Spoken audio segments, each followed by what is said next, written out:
Oh,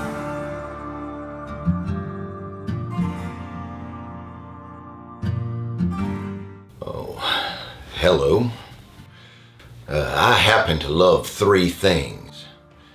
Whiskey and Deadlands are two of them. But I'm all out of whiskey, and I don't play Deadlands until Sunday. So let's talk about the third thing, and that's killing foes. More to the point, friends and foes, and that's what this episode is.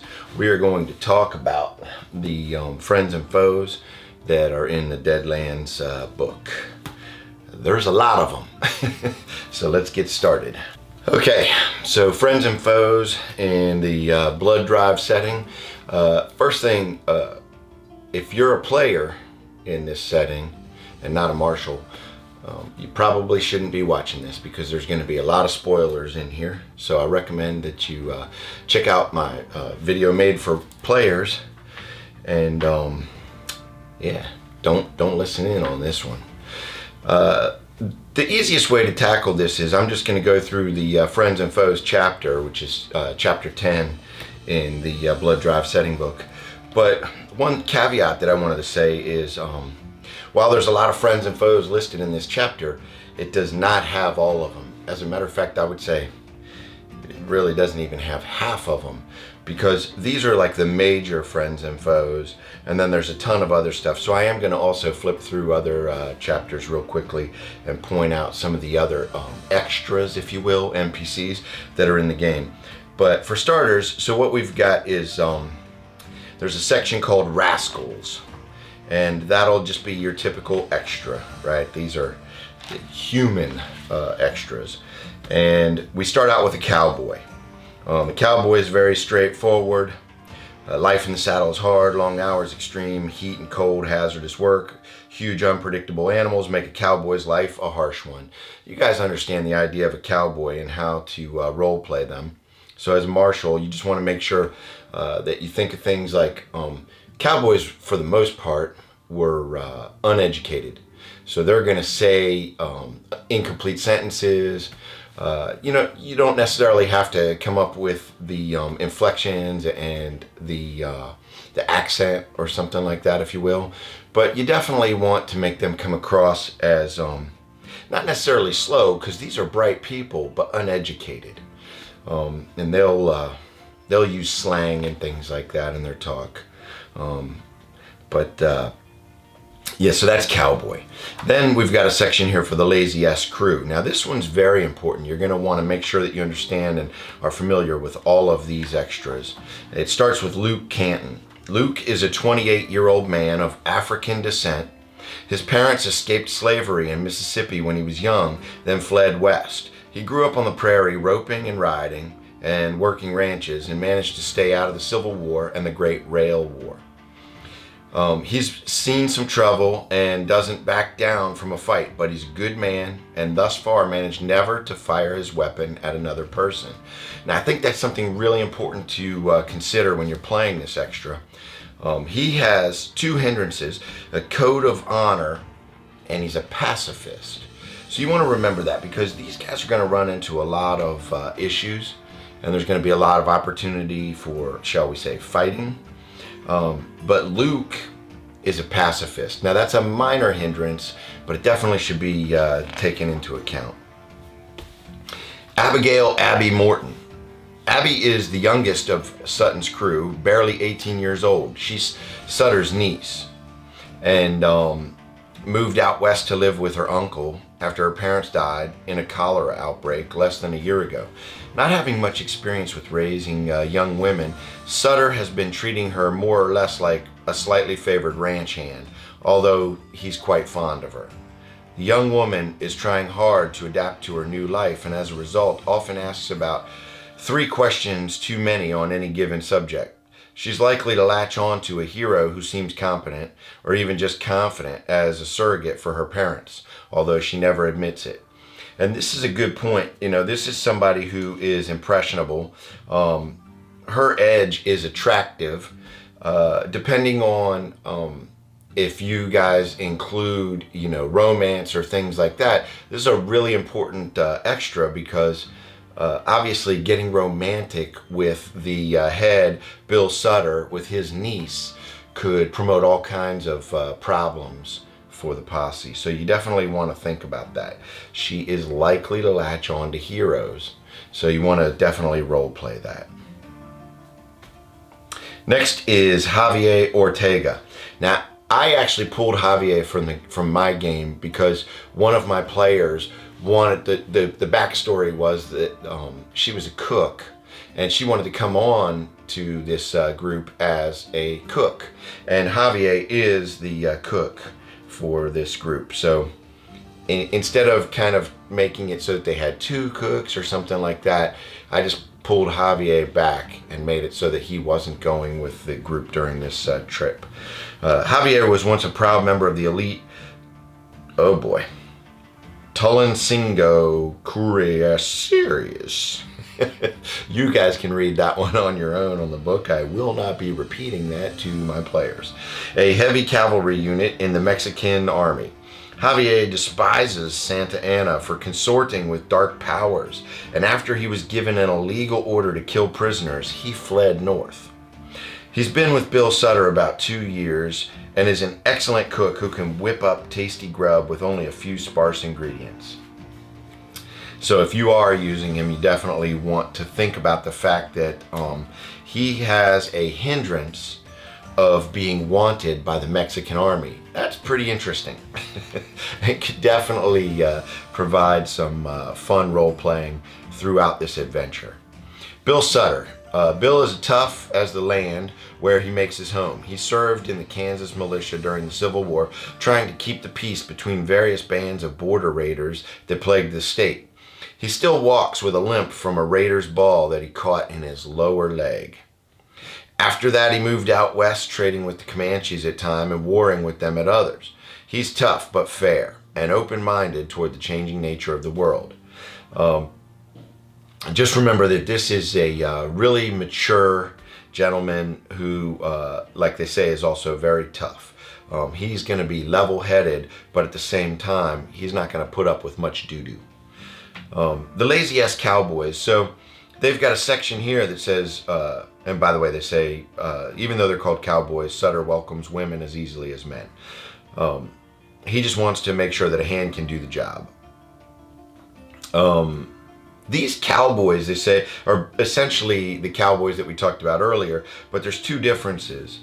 They don't have the poverty hindrance, and also they get guts as an edge, which may or may not come into play in gameplay for an extra. It's kind of tough, but guts essentially gives you a free reroll on fear checks. And then you've got gunmen, and these profiles can be found throughout this setting.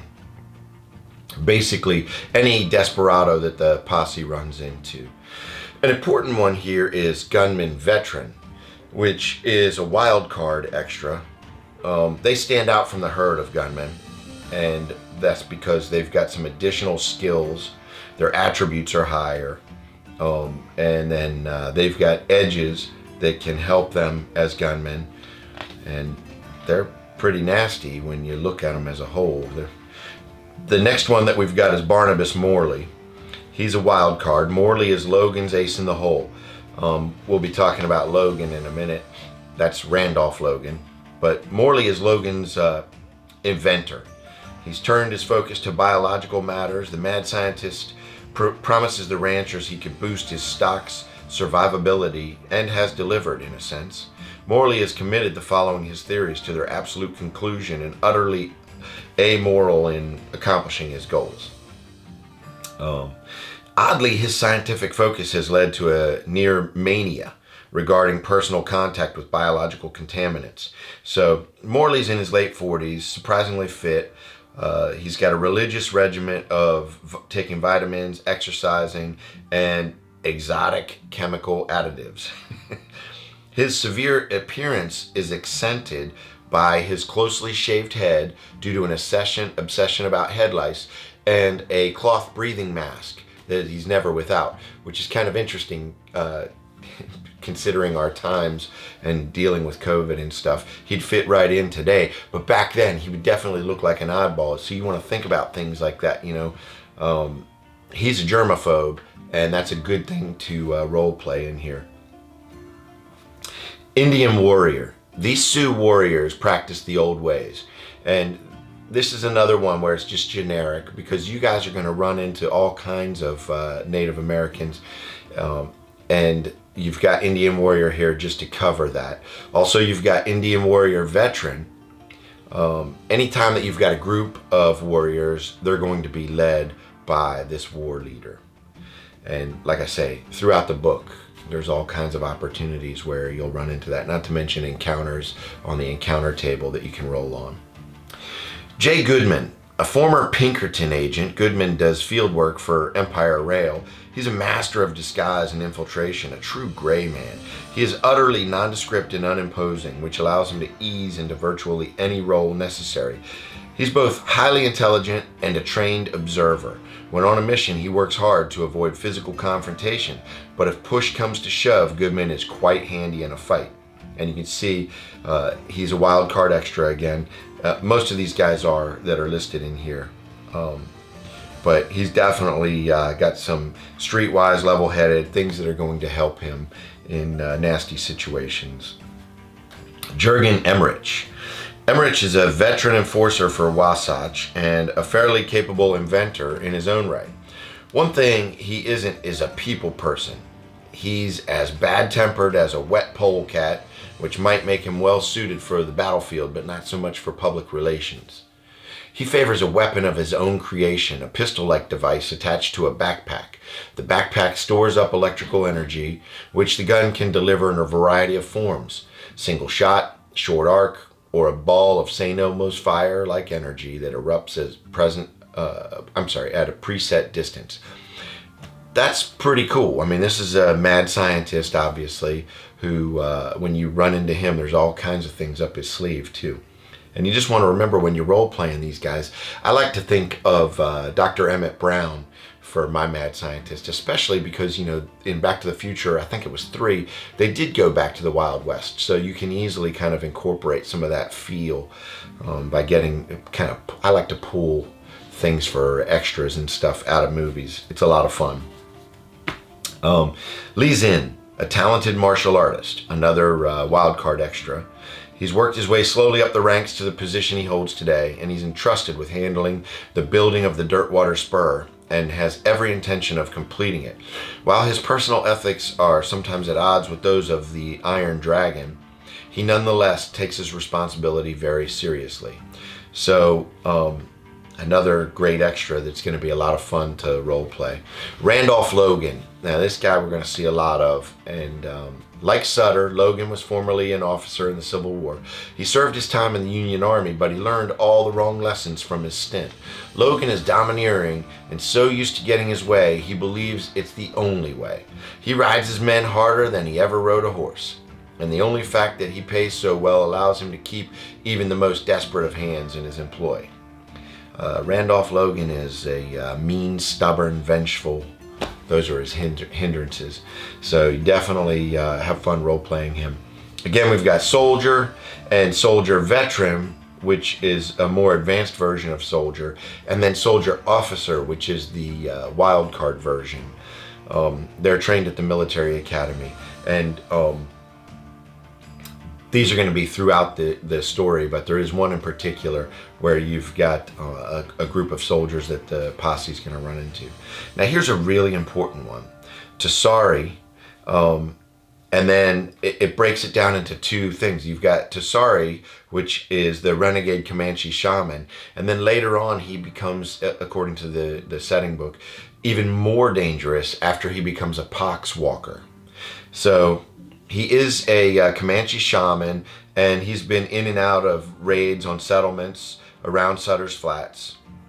And Sutter and a posse of locals hunted down Tasari.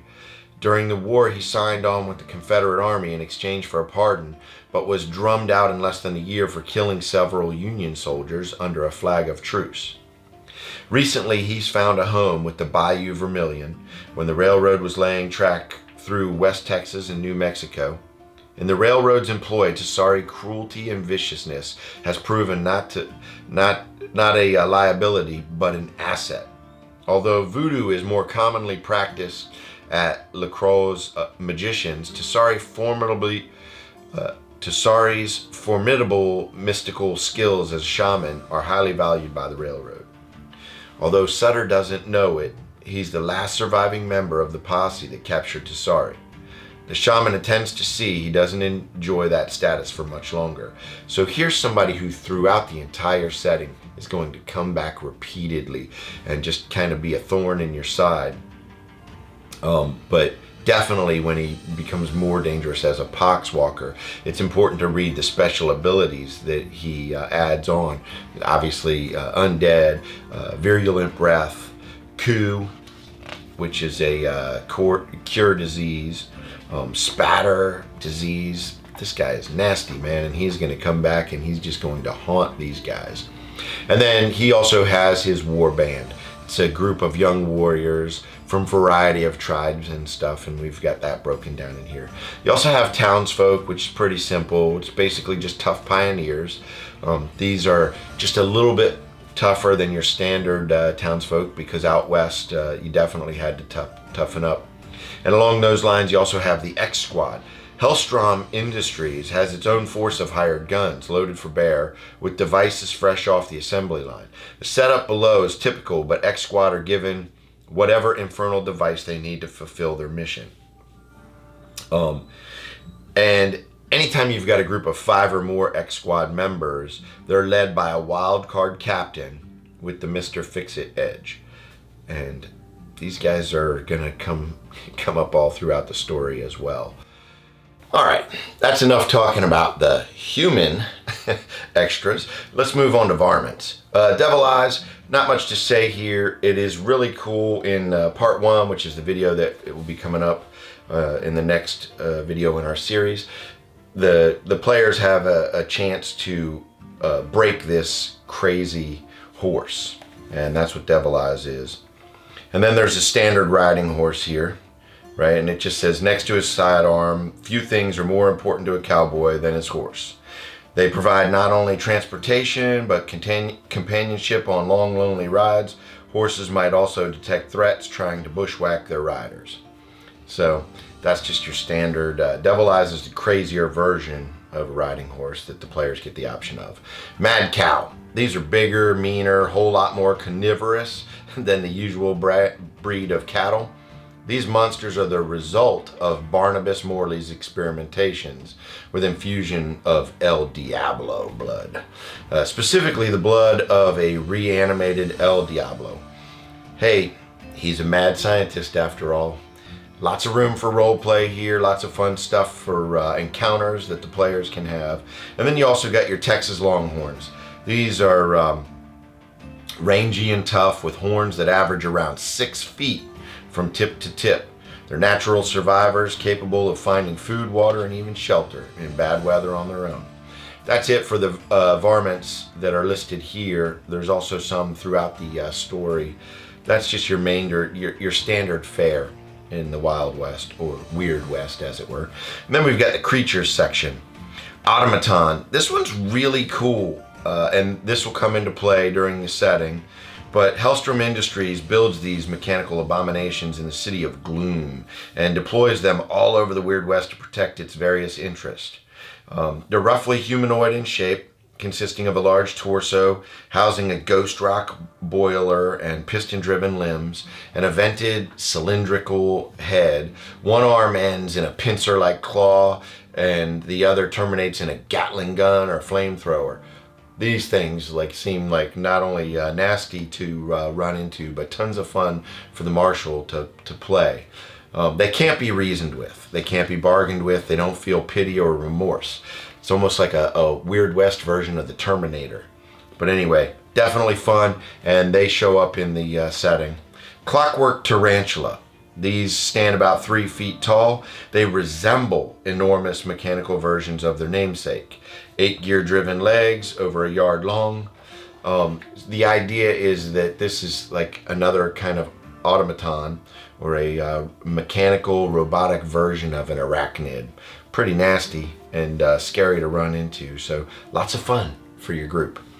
Plague Vampire. All right, here we go. Vampires are in everything RPG as far as I'm concerned, and they should be because they're awesome. But a plague vampire is spawned when it feeds on a victim afflicted with a serious disease such as cholera, smallpox, or typhus. The vampire is immune to the disease itself, but transmits it to anyone it bites. Very interesting.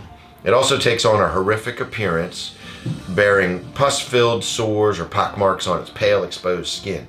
Ew. Basically, these are your standard vampire spawns, and you just want to remember that vampires have invulnerability, and that means that they can only be slain by sunlight, fire, or a stake through the heart, and they can be shaken by other attacks, but never wounded. That's pretty crazy when you look at your posse, depending on what they have available to them. But there's a lot of other special abilities in here, so I highly recommend that you read it. Tarantula, not tarantula, tarantula. Small tarantula swarm. They've got, it's a spider swarm basically that you can look through here to see what's available for you. And then there's also the large tarantula. It's basically a big hairy spider, as big as a dog, they say, and twice as mean. And they hunt similarly to trapdoor spiders. And then we can wrap up this whole section with Walking Dead. They aren't slow or stupid in the Weird West, like you guys are used to from a lot of movies and shows. But they do act mindless to get close to a victim, and then they're mean and clever. They use guns and knives and also hurl insults. Demand more delicious brains, anything to spread terror. Walking Dead are definitely found all throughout here. And that's it for the chapter, but I did want to real quick point out, like I said, all throughout the book, there are tons of places. Like, for instance, Bartholomew Phelps. He didn't make it in here, right? But he's a pretty big character. He's a representative for the Bayou Vermilion Railroad and also connected with Tusari. So you definitely want to check that out. Make sure that you read through the stuff in the book. And then also a snake swarm didn't make it, but they're going to run into that. Captain Callahan and also a whole group of soldiers that you run into, the players run into when they find the spy that dropped out of the sky. Night Ravens. You know, there's these night ravens that really have some cool special abilities, including giving the players nightmares, which are pretty nasty. Gail Farley and the Farley brothers they're going to run into them, and he's not listed at all in the chapter. Marshall Wilcott.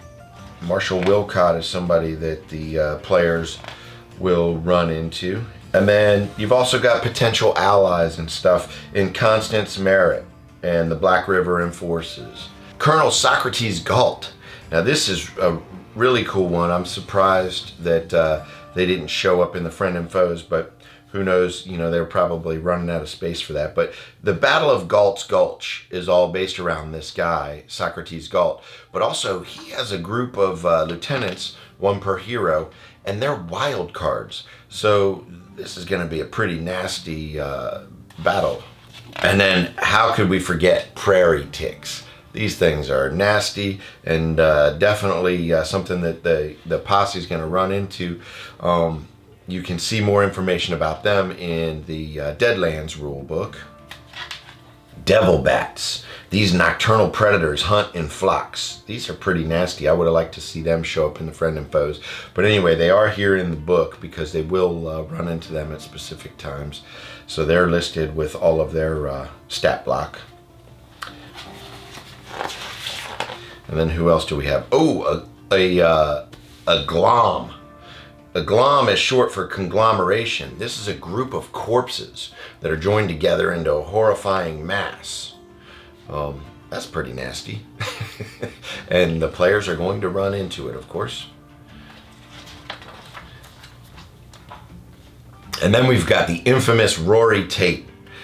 He's basically a town marshal, but he's a one-time outlaw from Arkansas. He keeps the peace in Dirtwater, but however, he's happy to stretch the definition of the law. So you definitely, especially when it benefits him or the Northern Star Railway. So you want to look into Rory Tate. He's pretty interesting fella, and your players are definitely going to have some run-ins with him throughout the time. There's also Bayou Vermilion Leader and Enforcers that they're going to run into.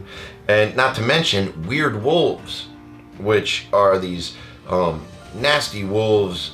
They're basically undead wolves that are rabid in their ferocity and they don't flee. And then werewolves, not to be confused with weird wolves. Werewolves are definitely here, and they're listed in a section here in part 3. And the Walsh gang that your players are going to run into. Also, Matt Reynolds, who is a hired gun. His nickname is Ricochet, and that's because he accidentally killed a man once when he shot and missed him, and the bullet ricocheted and hit the guy in the back. So your players want to make sure that they don't call Mr. Reynolds out saying that he shot a man in the back, if you know what I mean.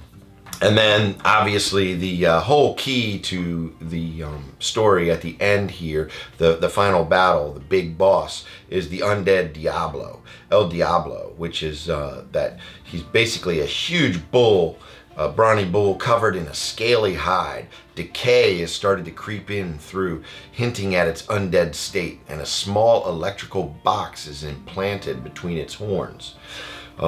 This is the final big bad that folks are going to run into. So I'm not sure why he didn't show up in Friends and Foes, but again, there's a lot of guys who didn't, so you definitely want to make your way through the entire setting, and it's very easy to see. Their stat blocks are separated very easy. They did a good job of making these extras show up all throughout the setting and easy to find.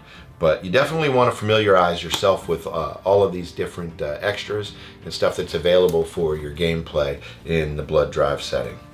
I hope you guys enjoyed this. Thanks for watching. See you in the next one. Thanks for dropping in, partner. I hope you come back again. Definitely, if you dig, like, subscribe, and ring that notification bell so you don't ever miss an episode. Also, please comment down below. Let me know what you think of this and also what your experience has been. See you on the other side of the sunset.